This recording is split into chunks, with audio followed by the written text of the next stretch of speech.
Alhamdulillah, wassalatu wassalamu ala rasulillah. Segala puji dan puja kehadirat Allah subhanahu wa ta'ala senantiasa kita panjatkan dan juga kita panjatkan salawat dan taslim kepada Nabi besar Muhammad sallallahu alaihi wasallam sebagaimana telah Allah perintahkan kepada kita.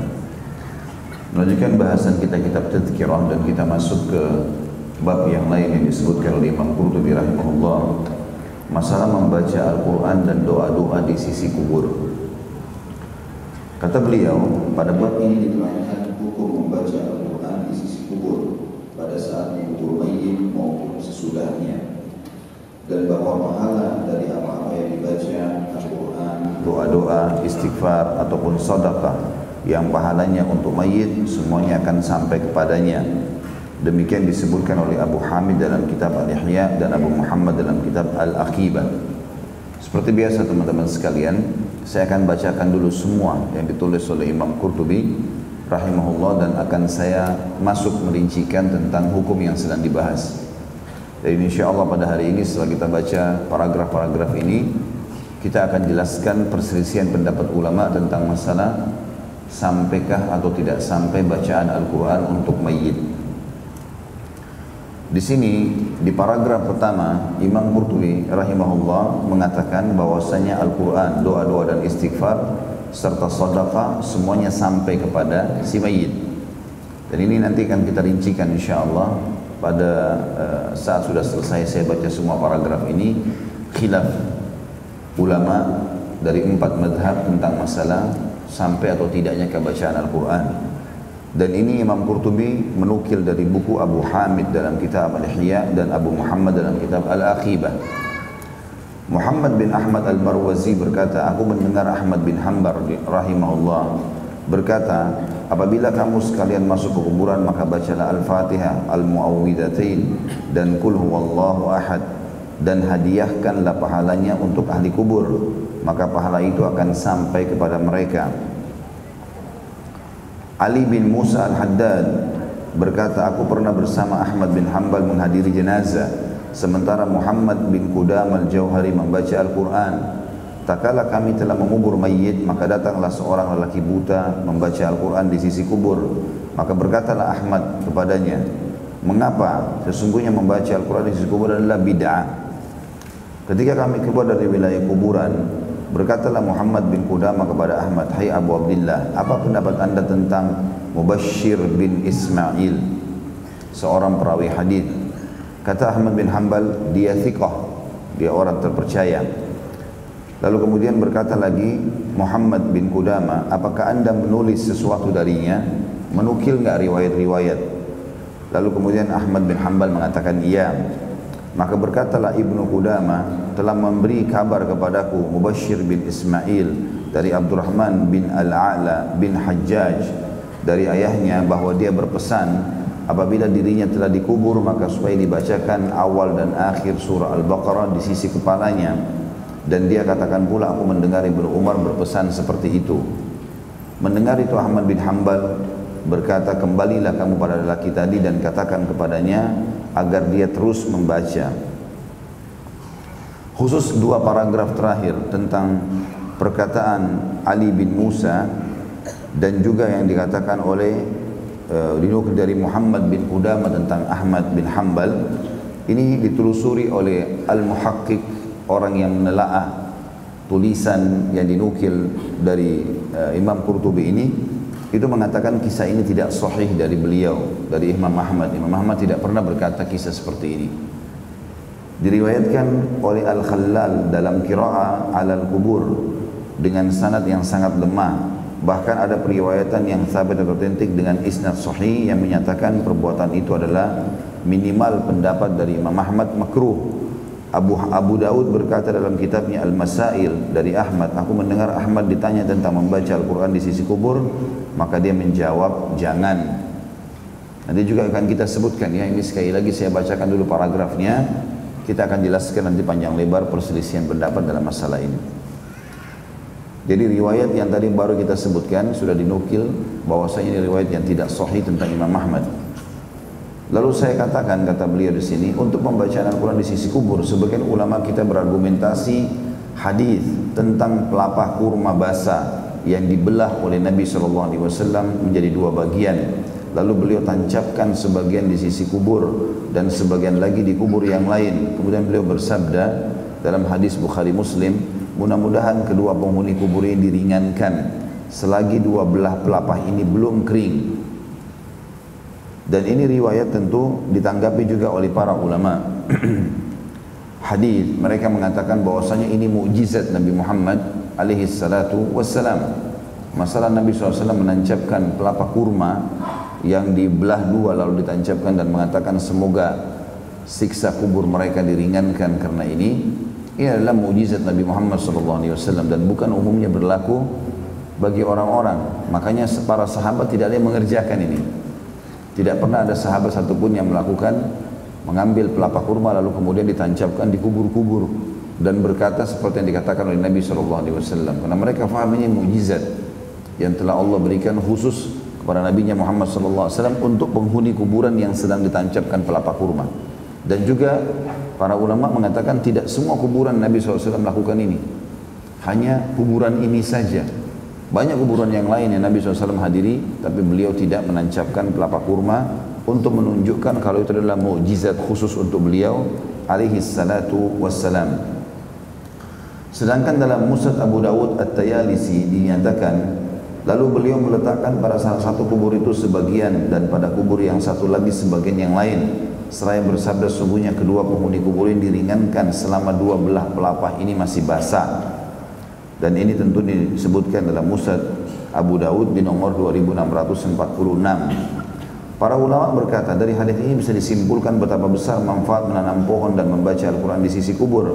Dan kalau para penghuni kubur itu diringankan siksanya karena adanya pohon-pohon, maka apalagi dengan membaca Al-Quran oleh seorang mukmin. Dan di sini tentu ada footnote di situ. Kalau teman-teman yang pegang buku ada footnote nomor 4 di bawah. Penelaah atau pentahqiq mengatakan ahli kubur bukan diringankan siksanya karena pohon itu, tetapi karena syafaat Nabi Muhammad SAW, sebagaimana dinyatakan dalam Sahih Muslim dari Jabir radhiyallahu anhu secara marfu', maka aku sangat berharap dengan syafaatku keduanya akan ditolak dari siksa selagi kedua dahan ini masih basah. Jadi selama basahnya pohon itu maka atau masa berlakunya syafaat, bukan perbuatan pohon itu sendiri. Ini disebutkan dalam Sahih Muslim. Ini perlu digarisbawahi riwayat Imam Muslim atau dalam syarah Sahih Muslim ini karena banyak orang salah faham. Bahkan ditarik tentang menancapkan pelapa kurma ini dengan bolehnya menaburkan bunga di kuburan. Padahal belum pernah sama sekali ada riwayat yang menjelaskan Nabi SAW menaburkan bunga. Di zaman itu banyak bunga, banyak sekali bunga, tetapi tidak ditaburkan oleh Nabi SAW, terutama di kuburan para syuhada, syuhada Uhud, syuhada Badr. Tidak ada riwayat satupun dikatakan ditaburkan bunga. Tapi ada orang menarik riwayat ini, riwayat tentang pelapa kurma yang sahih ini, kalau ini boleh menaburkan bunga. Padahal sebenarnya riwayat ini tentang mukjizat Nabi Muhammad alaihissalam. Makanya dalam riwayat ini tadi di footnote kita di nomor 4, di footnote nomor 4 ini disebutkan dalam Sahih Muslim hadis dari Jabir radhiyallahu anhu yang bunyinya kata Nabi SAW, maka aku sangat berharap dengan syafaatku, pertolonganku, mohon kepada Allah keduanya penghuni kubur ini akan ditolak dari siksa selagi kedua dahan ini masih basah. Jadi khusus untuk Nabi alaihissalam. Makanya dalam memahami riwayat harus digabungkan semua riwayat ini. Sebagaimana nanti akan kita tutup materi kita dengan, saya akan bacakan pendapat 4 ulama dalam masalah sampainya baca Quran atau tidak bagi mayit itu sendiri. Namun kita baca dulu apa yang ditulis oleh Imam Qurtubi, karena beliau cenderung dengan salah satu pendapat itu nantinya. Ya, sebagaimana akan kita jelaskan. As-Silafi kata beliau telah mengeluarkan sebuah hadis dari Ali bin Abi Thalib radhiyallahu anhu. Dia berkata, sabda Rasulullah SAW, barang siapa yang melewati kuburan dan membaca Qul huwallahu ahad 11 kali, lalu memberikan pahalanya kepada orang-orang yang telah meninggal, maka dia diberi pahala sebanyak orang-orang yang meninggal. Dan ini kita bisa lihat footnote nomor 5. Hadis ini maudhu dari Nabi SAW. Ya. Diriwayatkan oleh Al-Khallal dalam Qira'atul Kubur. Menurut Al-Albani rahimahullah dalam kitab Al-Janaiz di nomor 245 hadis ini batil dan maudhu. ditemukan banyak sekali atau ada beberapa orang perawinya yang pendusta. Maka hadis ini tertolak oleh umumnya ulama-ulama hadis, ya. Dan ini hanya dinukil dalam buku ini dan tidak ditemukan dalam buku-buku yang lainnya. Dari Anas radhiyallahu anhu bahwasanya Rasulullah SAW juga bersabda, apabila seorang mukmin membaca ayat kursi dan menghadiahkan pahalanya kepada ahli kubur, maka Allah Ta'ala memasukkan ke dalam tiap-tiap kubur orang mukmin dari timur sampai barat 40 cahaya, memperluas bagi mereka tempat tidurnya, dan Allah Azza wa Jalla memberikan kepada si pembaca pahala 60 orang nabi, dan dia dinaikkan 1 derajat dari tiap-tiap mayit yang dibacakan untuknya, dan ditulis baginya 10 kebaikan dan dari tiap-tiap mayit tersebut. Hadis ini juga maudhu', hadis ini palsu. Dan kata para ulama hadis, umumnya kalau ada hadis yang dibaca oleh setiap muslim bisa mendapatkan pahala para nabi-nabi, ini maudhu'. Karena nggak mungkin seseorang antara kita mendapatkan pahala nabi, apalagi ini mendapatkan pahala 60 nabi, ya. Tapi sebagaimana saya jelaskan di awal, Imam Qurtubi rahimahullah bukan ahli hadis dan beliau menukil apa yang beliau dengarkan. Makanya penelaah yang datang atau pentahqiq yang datang di zaman kita sekarang ini sangat membantu kita untuk meluruskan dan memahami apa yang sedang dinukil dalam buku seperti yang sedang kita bedah ini. Al-Hasan berkata, rahimahullah, Hasan Basri, barang siapa masuki penguburan lalu mengucapkan Allahumma rabbal ajsadil baliyah wal idhamin nakhirah kharajat minad dunya wa hiya bika mu'minah fa'adkhil 'alaiha ruhan minka wa salaman minni.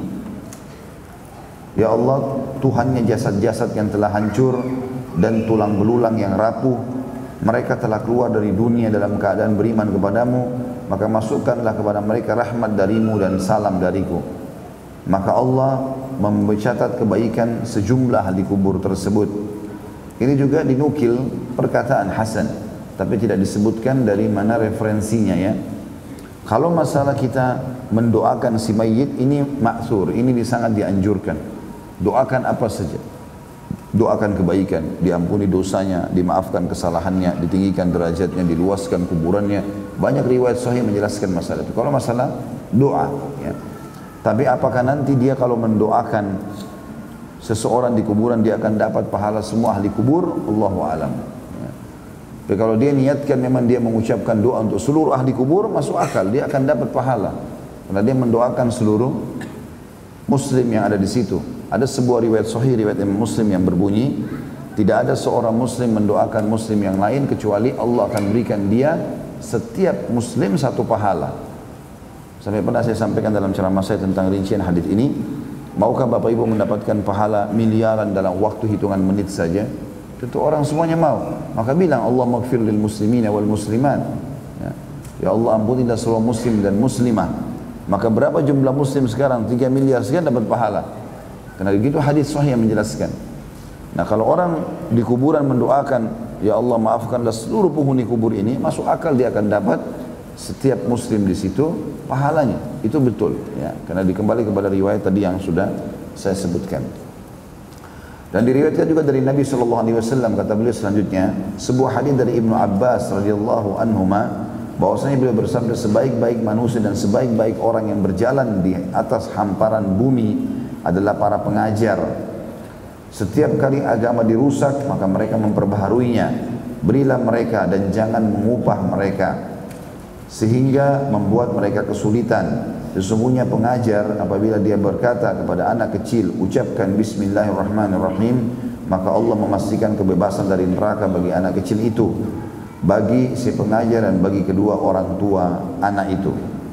Ini juga dinukil oleh Ibnu Jauzi, ya. Ibnu Jauzi, ya, Ibnu Qayyim al-Jauzi mengatakan kisah ini juga maudhu', ya. Dalam arti kata kisah ini tidak sahih dari Ibnu Abbas radhiyallahu anhuma, bahwasanya setiap guru yang mengajar kalau ajarkan kepada muridnya bismillahirrahmanirrahim, maka berarti dia akan sama anak kecil itu akan diharamkan dari neraka, pengajarnya juga, begitu juga dengan kedua orang tua si anak tadi. Makanya setelah ditelusuri Ibnu Qayyim rahimahullah yang hidup tidak jauh zamannya tentu dengan Al-Qurtubi mengatakan riwayat ini tidak sahih dan ini masuk dalam al-mawdu'at.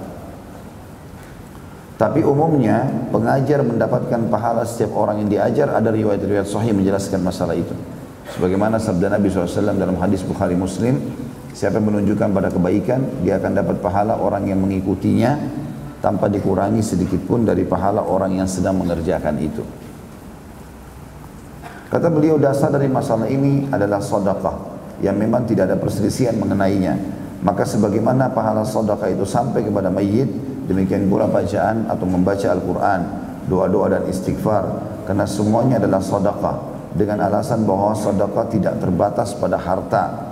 Sebagaimana jawaban Nabi SAW ketika ditanya tentang mengqasar solat dalam keadaan aman, maka beliau menjawab, sedekatun tasaddaqallahu biha alaikum faqbalu sedekatah.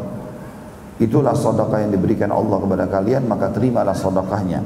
Hadis ini sahih riwayat Imam Muslim di nomor 686. Khusus ini Imam Qurtubi rahimahullah menguatkan pendapat yang beliau pegang, bahwasanya bacaan Al-Quran sampai kepada mayit. Dan sekali lagi insya Allah nanti di closing acara kita ini saya akan sebutkan 4 madhab perselisihan pendapat di antara mereka. Dan tentu setiap orang harus menghormati pendapat kalau memang ijtihad. Masalah ijtihadiyah ini karena dinukil atau diambil daripada dalil-dalil. Tapi sebagai penuntut ilmu, kita punya hak untuk memilih mana yang paling kuat dalilnya, sehingga betul-betul ibadah kita dipastikan diterima oleh Sang Pencipta Allah Subhanahu wa taala. Juga sabda Nabi SAW, tiap-tiap ruas tulang siapapun dari kalian di waktu pagi wajib disedekahi. Tapi sesungguhnya setiap tasbih adalah sedekah, setiap tahlil adalah sedekah, dan setiap takbir adalah sedekah, setiap tahmid adalah sedekah, amar ma'ruf adalah sedekah, nahi munkar adalah sedekah, dan cukup untuk menggantikan semua itu adalah 2 rakaat salat duha. Hadis ini sahih riwayat Imam Muslim nomor 720. Imam Qurtubi menarik dalil ini mengatakan membaca Al-Quran di kuburan sama dengan sedekah. Kalau sedekah bisa sampai kepada mayit, sampai juga ini. Ini pendapat yang dipegang oleh beliau. Sekali lagi insya Allah nanti saya akan jelaskan tentang perselisihan pendapat itu. Oleh karena itu para ulama menghukumi mustahab atau dianjurkan dalam ziarah kubur karena membaca Al-Quran dan doa-doa merupakan pemberian kepada mayit dari orang yang menziarahinya. Dan diriwayatkan dari Nabi SAW bahwa beliau bersabda, keadaan mayit dalam kubur tidak lain seperti orang yang tenggelam yang meminta tolong. Dia menunggu doa yang datang kepadanya dari ayahnya, saudaranya atau temannya. Apabila doa datang kepadanya, ia lebih disukai daripada dunia, ia lebih sukai daripada dunia dan seluruh isinya. Dan sungguhnya hadiah dari orang hidup kepada orang mati adalah yang meninggal dunia adalah doa dan istighfar. Dan ini tentu disebutkan oleh Syekh Albani juga tentang kemungkaran riwayat dari Nabi SAW ini. Ya, ini juga dianggap riwayat yang tidak pernah dinukil oleh beliau. Bahkan ini dikatakan mungkar jiddan, maksudnya adalah dalam footnote kita di situ ada footnote nomor 2. Ini sangat tertolak riwayat ini. Secara umum orang mati akan sampai kepadanya amal-amal. Tapi yang punya dalil, yang sudah pasti-pasti adalah hadis sahih yang mengatakan apa? Kalau anak Adam meninggal akan terputus sumbernya kecuali dari 3. Sedekah jariyah, ilmu manfaat dan anak saleh mendoakan. Ada riwayat sahih yang lain juga Bukhari Muslim menjelaskan haji dan umrah. Itu enggak ada perselisihan di antaranya. Nah, pendapat ulama yang mengatakan bahwasanya baca Quran bisa sampai kepada mayit, mereka menarik hukum-hukum yang ada disebutkan dalam hadis sahih tadi. Kalau itu sampai berarti ini juga sampai. Seperti itulah. Nah, nanti di sini yang menjadi perselisihan pendapat di antara ulama dan akan kita rincikan insyaallah masalah itu. Ya, dan Imam Qurtubi memegang salah satu dari 4 pendapat dari 4 mazhab yang sebagaimana kita jelaskan nanti. Kata beliau masih banyak lagi cerita semakna tentang orang-orang saleh disebutkan oleh Muhammad Abdul Haq dalam kitabnya Al-Aqibah. Beliau juga begitu juga Abu Muhammad Abdullah bin Muslim bin Qutaibah radhiyallahu anhu rahimahullah dalam kitabnya Uyun Al-Akhbar telah menyebutkan cerita yang mengandung nasihat, peringatan, pertakut atau yang membuat takut, ancaman, pendekatan diri kepada Allah, doa sepenuh hati kepada Allah dan permohonan untuk mayit dan berpindah alam. Diriwayatkan juga dari Al-Harith bin Nabhan, aku pernah pergi ke kuburan untuk mengasihi ahli kubur, bertafakkur dan mengambil pelajaran. Kulihat mereka diam dan tidak bisa lagi berbicara. Mereka bertetangga tapi tidak saling mengunjungi.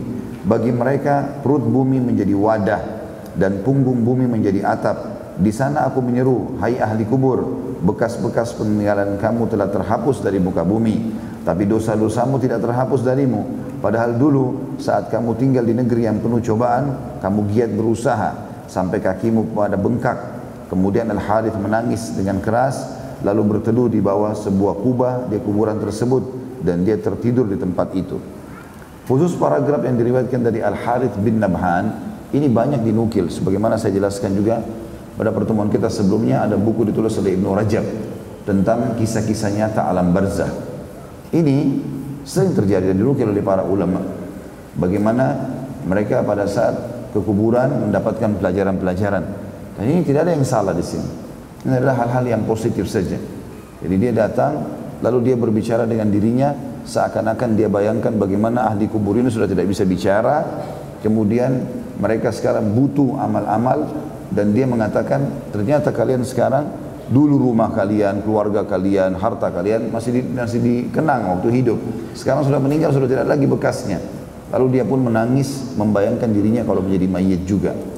Hal-hal yang seperti ini positif, ya. Ini kata para ulama, dan termasuk penelaah buku kita ini mengatakan ini semua adalah hal-hal yang positif. Karena memang kisah-kisah seperti ini banyak dinukil dari para ulama salaf tentang bagaimana mereka mengambil pelajaran dari kejadian kuburan tersebut. Jadi nanti kita akan fokus menjelaskan tentang perselisihan pendapat ulama hanya masalah amal yang sampai atau tidak sampai kepada mayit, ya. Dari paragraf ini dijelaskan tentang masalah bagaimana seseorang mengambil pelajaran dari kuburan itu. Al-Harith juga berkata, ketika aku tidur di sebelah sebuah kubur, tiba-tiba aku merasa palu dihantamkan kepada penghuni kubur itu. Sedang aku melihatnya, orang itu lehernya terikat rantai, matanya membiru, dan mukanya pun hitam. Dia berseru, wahai celaka, oh celaka aku. Andaikan penduduk dunia melihatku begini, niscaya mereka tidak akan durhaka kepada Allah buat selama-lamanya. Demi Allah aku dituntut karena kenikmatan-kenikmatan yang telah merusak diriku. Aku dituntut atas kesalahan-kesalahan yang telah menenggelamkan diriku. Adakah seseorang yang bisa memberi syafaat kepadaku atau yang menceritakan keadaanku kepada keluargaku? Kata Al-Harith, maka aku terbangun ketakutan. Jadi Al-Harith ini sempat tertidur di bawah pohon atau di bawah naungan di kuburan tadi. Nah, kemudian dia mimpi Allah perlihatkan dia salah satu penghuni kubur lagi begini keadaannya. Dia bilang, aku pun terbangun ketakutan, lalu aku pulang ke rumah. Semalaman aku nggak bisa tidur, memikirkan apa yang tadi kulihat. Dan paginya aku berkata, biarkan aku kembali ke tempat itu. Mudah-mudahan ada seorang peziarah, biar ku beritahu dia pengalamanku tadi. Al-Harith selalu berkata lagi, lalu aku berangkat ke tempat yang kemarin, keesokan harinya. Tapi tidak ada siapa-siapa di sana. Aku mengantuk, lalu aku pun tertidur lagi. Tiba-tiba penghuni kubur yang kemarin ketemu lagi. Dan kali ini ia diseret wajahnya. Sementara dia berkata, oh celaka aku, apa yang terjadi padaku? Amalku di dunia memang buruk, padahal aku diberi umur panjang. Pantaslah Tuhan murka kepadaku. Maka celakalah aku kalau Tuhan tidak mengasihi aku. Al-Harith berkata, aku pun terbangun, seolah-olah akalku hilang karena peristiwa itu. Dan aku pun pulang ke rumah. Keesokan harinya, aku datang lagi ke kubur tadi, hari ketiga. Dengan harapan bisa bertemu dengan seseorang peziarah, biar aku menceritakan kepadanya apa yang telah kulihat dalam 2 hari kemarin. Tapi ternyata aku tertidur lagi di sana. Dan tiba-tiba penghuni kubur itu bertemu lagi dalam keadaan kakinya terikat. Dan dia berkata, betapa lalainya penduduk dunia terhadap diriku. Azabku dilipat gandakan sementara segala upaya dan jalan tidak bisa dilakukan. Tuhan murka kepadaku dan menutup segala pintu di hadapanku. Maka celakalah aku, karena Tuhanku yang maha perkasa lagi maha pemberi tidak mengasihani aku.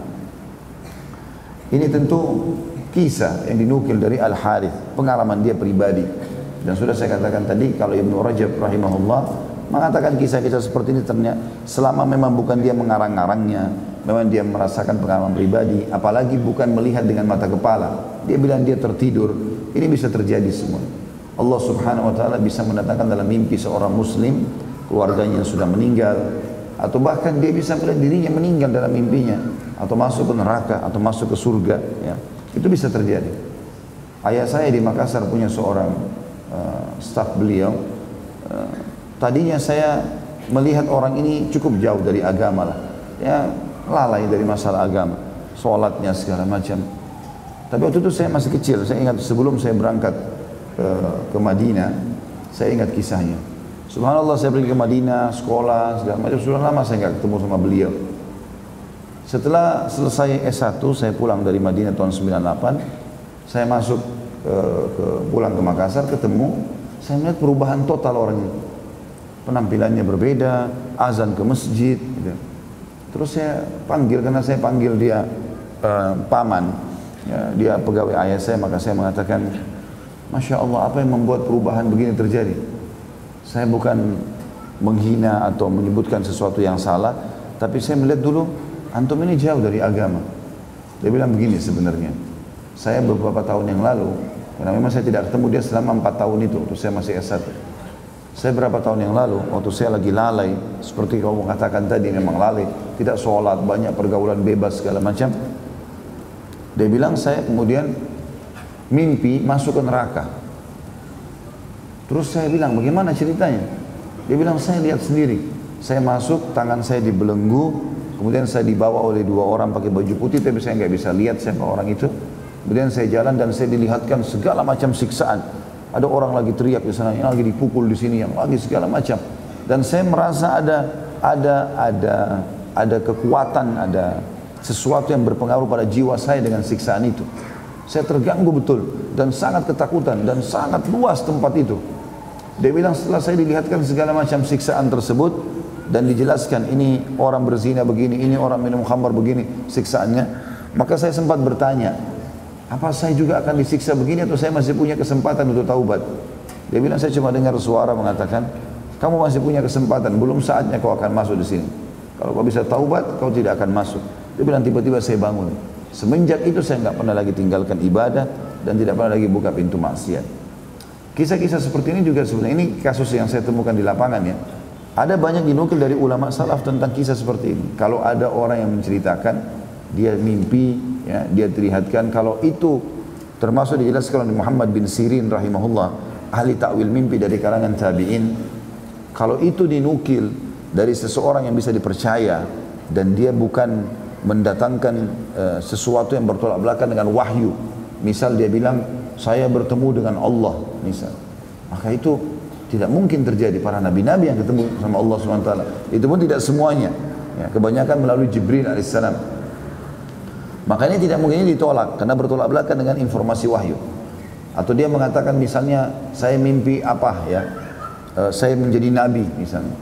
Atau apalah saja, ini semua tidak benar karena bertolak belakang. Tapi kalau dia cuma cerita seperti ini, dia tidur dekat kuburan, dia mimpi, ya, sebagaimana juga pernah kita nukil kisah sebelumnya tentang ada 2 orang bertengkar di dekat sebuah tanah, kemudian Allah membuat tanah tersebut mengeluarkan suara, itu sering terjadi ya.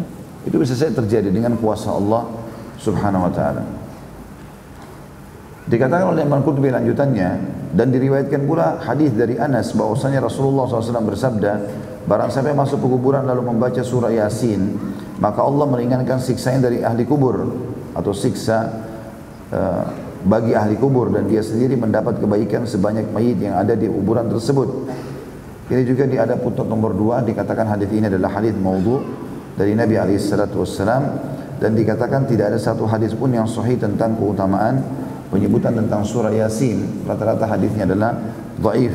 Dengan demikian tidak ada keterangan yang sabit atau otentik tentang kelebihannya daripada surah-surah lain dari ayat-ayat Al-Quran. Artinya surah Yasin surah mulia, dibaca. Kita baca dalam kehidupan kita sehari-hari. Tapi kalau dihubungkan dengan kuburannya, maka ini hadis ini dinukil oleh para ulama hadis tentunya. Dan bisa dilihat pundot di situ ya. Dinukil dalam silsilah hadis dhaif di nomor 1246 dengan keterangannya. Kalau hadis ini lemah. Ya. Selanjutnya riwayat lain dari Abdullah bin Umar bin Khattab radhiyallahu anhu ajma'in, bahwa dia berpesan supaya dibacakan di sisi kuburnya surah Al-Baqarah. Ya. Hadis ini disebutkan oleh Al-Khallal dalam Al-Qiraat Indal Kubur. Tapi ini tidak ada sanad hadisnya dan disebutkan hanya oleh satu orang ini Al-Khallal. Dan sudah kita sebutkan sebelumnya, kebanyakan riwayat yang dinukil dari dalam buku ini yang tadi dimaudhukan oleh para ulama hadis itu dinukil dari orang ini, dari kitabnya, itu dari buku dia. Rasulullah bersabda, tapi tidak dijelaskan ini sahih atau tidak. Dan setelah ditelaah hadis ini ternyata hadis maudhu', ya, hadis yang tidak benar dari Nabi alaihi salatu wassalam. Sebagian ulama ada yang mengatakan riwayat ini dhaif, lemah. Dan ada sebagian di antara mereka yang mengatakan Ibnu Umar, ya, membaca atau mewasiatkan untuk membaca ini. Dan ini nanti akan kita sebutkan insyaallah dalam perselisihan pendapat 4 mazhab masalah sampainya bacaan atau tidak untuk si mayit. Lalu beliau mengatakan juga, dan tentang dibolehkannya membaca Al-Quran di sisi kubur telah diriwayatkan dari Al-Ala bin Abdurrahman. Sementara itu An-Nasai dan lainnya menyebutkan sebuah hadis dari Ma'qil bin Yasar Al-Madani dari Nabi SAW. Beliau bersabda bahwasanya bacalah surah Yasin di sisi mayit kalian. Dan ini juga hadis yang dilemahkan oleh para ulama tentunya. Dan ini kalau dikatakan hadis maudhu atau hadis lemah ada bedanya, ya. Kalau dikatakan hadis maudhu tertolak, nah dia palsu. Jadi kalau dikatakan hadis dhaif, maka itu masih dilihat lagi kedhaifannya kenapa, dan apakah bertolak belakang dengan hadis sahih atau tidak untuk diamalkan. Makanya ada orang yang mengamalkan hadis ini, dan ini tidak bisa kita spontanitas langsung menyalahkan begitu saja, ya. Sebagaimana akan saya sebutkan nanti pendapat-pendapat ulama dalam masalah itu. Kata beliau, ini ada kemungkinan bahwa yang dimaksud ialah membacanya di sisi mayit pada saat dia meninggal atau di sisi kuburnya. Abu Muhammad Abdul Haq berkata, telah menceritakan kepadaku Abdul Walid Ismail bin Ahmad yang dikenal dengan nama Ibnu Afran. Dia dan ayah yang dikenal soleh. Dia berkata, ayahku rahimahullah meninggal dunia, maka berceritalah kepadaku salah seorang saudaranya yang bisa dipercaya perkataannya. Dia berkata, aku telah berziarah ke kubur ayahmu, maka aku mendapatkan atau aku membacakan satu hizib dari Al-Quran. Lalu aku berkata, hai fulan, aku telah menghadiahkan bacaan ini untukmu, maka apa yang aku dapat? Kata orang itu, maka terciumlah olehku bau minyak kasturi semerbak meliputi diriku yang telah bersamaku sesaat, dan aku pun pulang, tapi bau harum itu masih tetap mengikutiku. Ia baru berpisah dariku setelah aku menempuh setengah perjalanan. Abu Muhammad lalu berkata, dan aku juga pernah melihat seseorang yang bisa dipercaya. Dia berkata, salah seorang istriku meninggal dunia, maka pada satu malam aku membaca beberapa ayat Al-Quran, lalu aku hadiahkan untuknya. Sesudah itu aku berdoa kepada Allah Azza wa Jalla memohonkan ampun untuknya selain permintaan lainnya. Maka pada hari berikutnya ada seorang wanita yang mengenal istriku berkata kepadaku, tadi malam aku bermimpi bertemu dengan fulan atau istrimu. Dia ada dalam ruangan yang indah di rumah yang indah pula. Dia mengeluarkan beberapa talam dari bawah dipan di rumahnya. Nampan itu dipenuhi botol-botol kaca. Dia berkata kepadaku, ini adalah hadiah yang dikirimkan kepadaku oleh ahli rumahku di dunia. Maka Abu Muhammad berkata, hal itu tidak aku beritahu kepada siapapun. Maksudnya tentang masalah kisah ini. Semakna dengan hadis ini ada hadis lain yang marfu diriwayatkan dari Anas dalam bab hal-hal yang mengikuti mayit sampai ke kuburannya, yang mengatakan bahwa pahala membaca Al-Quran itu untuk si pembaca, sedangkan si mayit mendapat pahala mendengarkan, dan oleh karenanya dia mendapat rahmat. Sebagaimana Allah menyebutkan dalam surah Al-A'raf ayat 204. Dan apabila dibacakan Al-Quran, maka dengarkanlah baik-baik dan perhatikanlah dengan tenang agar kamu mendapat rahmat. Makna sampai paragraf sini adalah membaca di kuburan Al-Quran, mengirimkan bacaan Al-Quran untuk si mayit. Disimpulkan dari riwayat-riwayat Imam Qurtubi, beliau menerima dan mengatakan itu semuanya sampai kepada si mayit. Bahkan si mayit pun pada saat dibacakan padanya Al-Quran, maka dia bisa mendapatkan pahala mendengar. Nanti akan kita jelaskan itu dalam perselisihan pendapat ulama. Bukan tidak mungkin pada kemurahan Allah Ta'ala bahwa dia juga memberi kepada mayit pahala membaca dan mendengarkan sekaligus. Bisa juga dia memperoleh pahala bacaan Al-Quran yang dihadiahkan kepadanya meskipun dia tidak mendengar. Seperti halnya pahala sedekah, doa dan istighfar, berdasarkan dalil-dalil yang telah kami sebutkan di atas, dan juga karena Al-Quran itu berisi doa, istighfar, merendah diri kepada Allah atau tadarru dan permohonan kepadanya dengan sepenuh hati, dan bahwa apapun yang dijadikan sarana untuk mendekatkan diri kepada Allah Ta'ala adalah sama dengan membaca Al-Quran. Baik, sampai sini teman-teman saya akan bacakan pendapat 4 mazhab tentang masalah apa yang saya sebutkan tadi, baru kita lanjutkan lagi bacaan kita.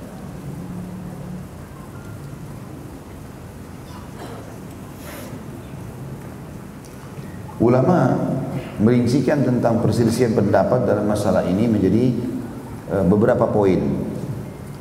Yang pertama, mereka menyebutkan ibadah itu dibagi menjadi tiga. Ibadah itu dibagi menjadi tiga. Yang pertama, ada ibadah murni badaniyah namanya. Murni dengan fisik kita. Seperti sholat, puasa, zikir, azan, membaca Al-Quran. Ini berarti dengan fisik.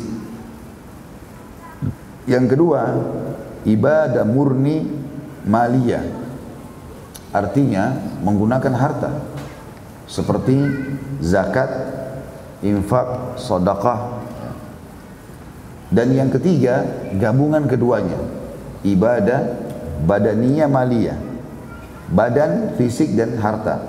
Seperti jihad, haji dan umrah. Ulama sepakat bahwa semua ibadah yang bisa diwakilkan seperti ibadah maliyah atau yang dominan maliyah seperti sedekah, haji dan ibadah yang ditegaskan bisa diwakilkan seperti puasa, maka semua bisa dihadiahkan untuk mayit. Ya, jadi apapun yang kita kerjakan yang sifatnya harta sampai sedekah, ya, infak, haji dan umrah, kita biayai orang lain untuk hajikan dia, ini semua sampai. Disebutkan oleh Imam Zakaria Al-Ansari mengatakan, wa yanfa'u ayy mayyit min warithi wa ghairihi shadaqatu wa du'a bi ijma' wa ghairihi. Sedekah dan doa yang baik dari ahli waris maupun yang lainnya bisa bermanfaat bagi mayit sesuai dengan kesepakatan ulama.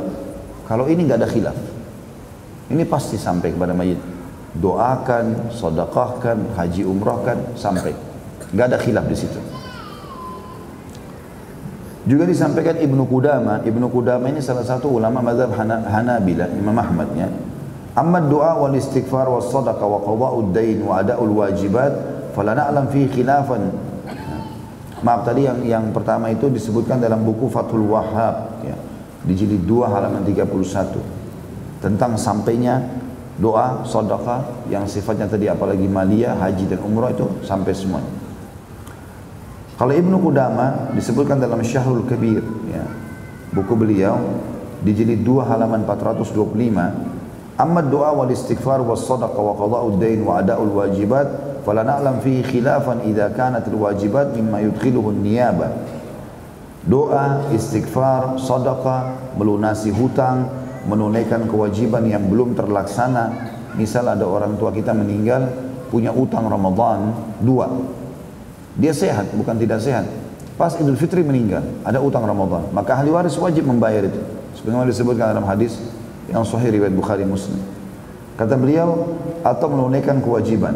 Bisa sampai kepada mayit. Kami tidak tahu adanya perbedaan pendapat di kalangan ulama apabila kewajiban itu diwakilkan kepada ahli warisnya. Sementara itu, ulama berbeda pendapat tentang hukum mengirim pahala ibadah yang tidak bisa diwakilkan kepada mayit, seperti membaca Al-Quran, dan rinciannya berikut ini. Yang pertama, mazhab Hanafiyah atau Imam Abu Hanifah ya. Dalam mazhab beliau, ulama Hanafiyah menegaskan bahwa mengirim pahala bacaan Al-Quran kepada mayit hukumnya dibolehkan. Pahalanya sampai kepada mayit dan bisa bermanfaat bagi mayit. Sebagaimana dinukil dari salah satu ulama Hanafiyah bernama Ibnu Abil Izz. Ini ulamanya Hanafiyah. Ini disebutkan dalam kitab Syarh Aqidah Tahawiyah di jilid 1 halaman 300. Syarh Aqidah Tahawiyah di jilid 1 halaman 300 yang bunyinya begini. Inna thawaba haqqul amil fa idza wahabahu li akhihi al-muslim lam yamna' min dhalik kama lam yamna' min hibati malihi lahu fi hayati wa ibra'ihi lahu minhu ba'da wafati wa qad nabba'a asy-syari' bi usuli thawab as-shaum ala usuli thawab al-qira'ati wa nahwiha min al-ibadatil badaniyah. Sungguhnya pahala adalah hak orang yang beramal. Ketika dia hibahkan pahala itu kepada saudaranya sama muslim, jadi tidak masalah sebagaimana dia boleh menghibahkan hartanya kepada orang lain ketika masih hidup, atau membebaskan tanggungan temannya muslim yang telah meninggal. Syariat telah menjelaskan pahala puasa bisa sampai kepada mayit, yang itu mengisyaratkan sampainya pula bacaan Al-Quran atau ibadah badaniyah lainnya. Berarti dalam mazhab Hanafiyah boleh sampai kepada mayit. Yang kedua pendapat mazhab Malikiyah. Jadi teman-teman, karena kita lagi menuntut ilmu, kita real menjelaskan semua pendapat ulama ya. Masalah tadi kasus beberapa riwayat yang dinukil oleh Imam Qurtubi dalam buku beliau, kalau maudhu kita katakan maudhu, apa adanya gitu. Lalu kemudian kita sampaikan penjelasan ulama tentang kenapa dia maudhu gitu. Ya. Dan sekarang kita menyebutkan tentang perselisihan ulama tentang masalah ini, dan ini adalah hak yang harus dihargai. Tidak boleh kita main vonis ini salah, ini benar. Ya, kalau kita mau berpegang pada satu pendapat silakan, karena masing-masing menukil dari dalil. Mereka punya dalil sebenarnya ya. Cuma dalil-dalil ini ada yang lebih kuat dari yang lainnya. Dan nanti kita akan simpulkan tentu pendapat yang bisa dijadikan sebagai pegangan atau pilihan. Dalam mazhab Malikiyah, Imam Malik menegaskan bahwa menghadiahkan pahala amal kepada mayit hukumnya dilarang dan pahalanya tidak sampai dan tidak bermanfaat bagi mayit. Sementara sebagian ulama Malikiyah ada juga yang membolehkan dan pahala bisa bermanfaat bagi mayit. Dalam buku Minah Al-Jalil, karya yang ditulis oleh Al-Qarrafi, salah satu ulama yang masyhur dalam mazhab Malikiyah, beliau mengatakan atau membagi ibadah menjadi tiga. Yang pertama, ibadah yang pahala dan manfaatnya dibatasi oleh Allah, hanya berlaku untuk pemiliknya, dan Allah tidak menjadikannya bisa dipindahkan atau dihadiahkan kepada orang lain, seperti iman dan tauhid.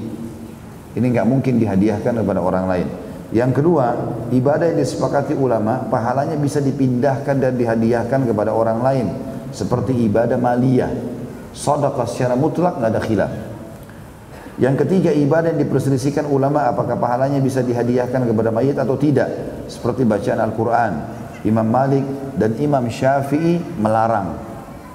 Imam Ahmad dan Imam Syafi'i mengatakan tidak sampai kepada mayit. Ini dinukil dalam Minan Al-Jalil di jilid 1 halaman 509. Jadi sekali lagi ya, saya sedang menukil pendapat ulama, bukan pendapat saya pribadi. Karena kita majelis ilmu, kita harus real menyampaikan apa yang ada. Jadi tidak ada saling vonis satu sama yang lain, atau ini menyesatkan, ini mengganggu, enggak. Ini ada rujukannya jelas. Selanjutnya Al-Qarrafi menyebutkan dirinya lebih menguatkan pendapat yang membolehkan. Beliau pribadi, Al-Qarrafi, beliau mengatakan fayambaghi lil insan alla yatrukah fala'alla al-haq wal usul fa innahu maghib. Selayaknya orang tidak meninggalkan. Kalau dia melakukan, dia bisa lakukan. Bisa jadi yang benar pahala itu sampai, karena masalahnya masih ghaib, sebagaimana disebutkan dalam Minan Al-Jalil di jilid 7 halaman 499. Ada juga ulama Malikiyah yang berpendapat bahwa menghadiahkan pahala bacaan Al-Quran tidak sampai kepada mayit. Hanya saja ketika yang hidup membaca Al-Quran di dekat mayit atau di kuburannya, maka mayit mendapatkan pahala mendengarkan bacaan Quran. Namun pendapat ini ditolak oleh Qarrafi, karena mayit tidak bisa lagi beramal, karena kesempatan beramal telah terputus. Ya. Disebutkan dalam buku beliau Minan Al-Jalil jilid 1 halaman 510. Artinya dalam mazhab Malikiyah ada dua pendapat. Ada yang mutlak umumnya, Imam Malik sendiri menolak itu secara pribadi. Datang ulama-ulama setelah itu dalam mazhab Malikiyah, diantaranya Qarrafi, setelah menukil pendapat-pendapat tentang Imam Malik dan beberapa ulama yang datang sebelum beliau, lalu beliau mengatakan ini semua pendapat umumnya Malikiyah, tapi dia pribadi cenderung dengan sampainya pahala itu. Hanya saja Imam Malik, Qarrafi menolak pendapat yang seperti disebutkan Imam Qurtubi, yang mengatakan bahwasanya mayit bisa mendapatkan pahala mendengar. Artinya kalau orang baca di kuburan, pahala Al-Qur'annya kalau disampaikan pada mayit sampai, juga mayit dapat pahala mendengar. Ini ditolak oleh Qarrafi, karena dia mengatakan kalau masalah bacaan Qur'annya pahalanya dihadiahkan, itu masih ada pendapat. Tapi kalau masalah mayit mendengar, ini ditolak. Karena ada ayat-ayat Al-Qur'an diantaranya yang berbunyi a'udzubillahi minasyaitonirrajim innaka la tusmi'u man fil kubur. Engkau tidak akan pernah bisa memperdengarkan orang-orang yang sudah mati di kuburan, hai Muhammad. Pendapat yang ketiga, pendapat Syafi'iyah, Imam Syafi'i rahimahullah. Pendapat yang masyhur dari Imam Syafi'i bahwa beliau melarang menghadiahkan bacaan Quran kepada mayit, dan itu tidak sampai.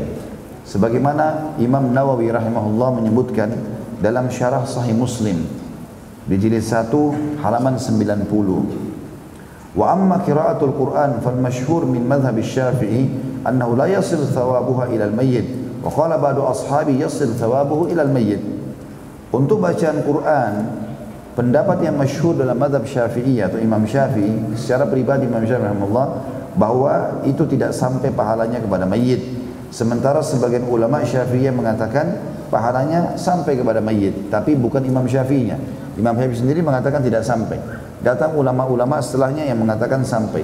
Sebagaimana tadi Imam Malik mengatakan tidak sampai, tapi Al-Qarrafi yang datang setelahnya mengatakan dia cenderung dengan pendapat bahwasanya itu sampai.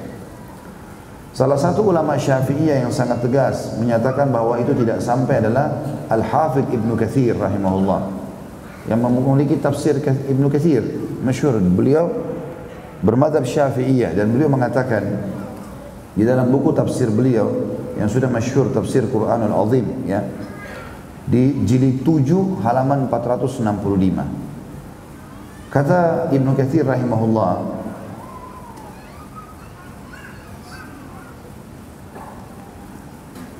dalam tafsir surah An-Najm ayat 39 yang bunyinya wa anna laysa lil insani illa ma sa'a, bahwasanya manusia tidak akan mendapat pahala kecuali apa yang telah dia amalkan.